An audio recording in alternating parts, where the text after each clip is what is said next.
Cet homme risque plus de 2000 ans de prison. Son procès débute aujourd'hui en Turquie. C'est le principal opposant du président turc et pour ses soutiens, il s'agit d'un coup monté. Je vous récap. Bon, alors déjà, rapidement, la situation en Turquie. D'un côté, il y a Erdogan qui dirige le pays depuis 2002 à la tête d'un régime nationaliste et conservateur avec son parti l'AKP. De l'autre, Imamoglu, principal opposant du pouvoir, membre du CHP, le parti républicain du peuple, social-démocrate et laïque. En 2019, Imamoglu réussit quelque chose que personne ne pensait possible. Il remporte la mairie d'Istanbul, une ville que le parti d'Erdogan tenait depuis 25 ans. Et en 2024, Imamoglu est même réélu haut la main. À ce moment-là, tous les sondages le donnent comme l'un des rares opposants capables de battre Erdogan à la prochaine présidentielle prévue en 2028. Bref, Imamoglu devient donc la menace numéro 1 pour le pouvoir en place. Près d'un mois plus tard, alors qu'il s'apprête à devenir le candidat de l'opposition, le 18 mars, l'université d'Istanbul lui retire son diplôme universitaire en invoquant des irrégularités lors de son obtention, sauf que ce diplôme, c'est la condition pour pouvoir se présenter à la présidentielle.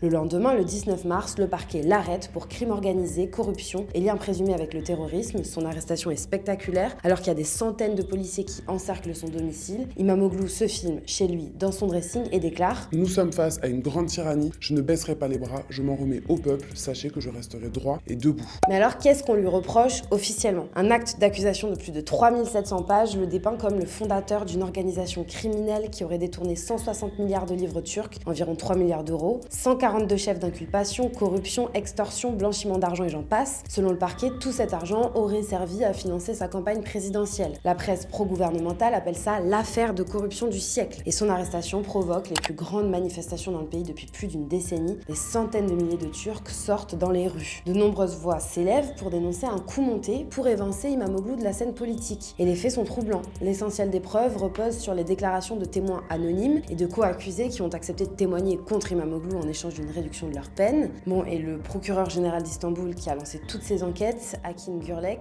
a depuis été promu ministre de la Justice. Human Rights Watch parle d'instrumentalisation du système judiciaire. Imamoglu, lui, continue d'affirmer depuis sa cellule qu'il n'a commis qu'un seul crime. Celui de ne perdre aucune des élections auxquelles je me suis présenté, celui d'être le prochain président. Et donc je vous parle de tout ça aujourd'hui, le 9 mars, parce que c'est le premier jour d'audience. Imamoglu risque une peine allant de 828 à 2352 ans de prison dans le seul dossier de corruption, auquel pourrait s'ajouter 15 à 20 ans pour un autre dossier d'espionnage. Bon, et la présidentielle dans tout ça, des analystes politiques évoquent une possible élection anticipée à l'automne 2027, ce qui permettrait à Erdogan de se représenter avant l'expiration de son mandat, ce qui doit normalement être son dernier selon la Constitution. Quant à Imamoglu, avec le procès, le dossier d'espionnage et l'annulation de son diplôme, sa candidature semble aujourd'hui très compromise. Un nom qui circule pour porter l'opposition face à Erdogan, Özgur Özel, l'actuel chef du CHP. On vous tiendra au courant sur Brut.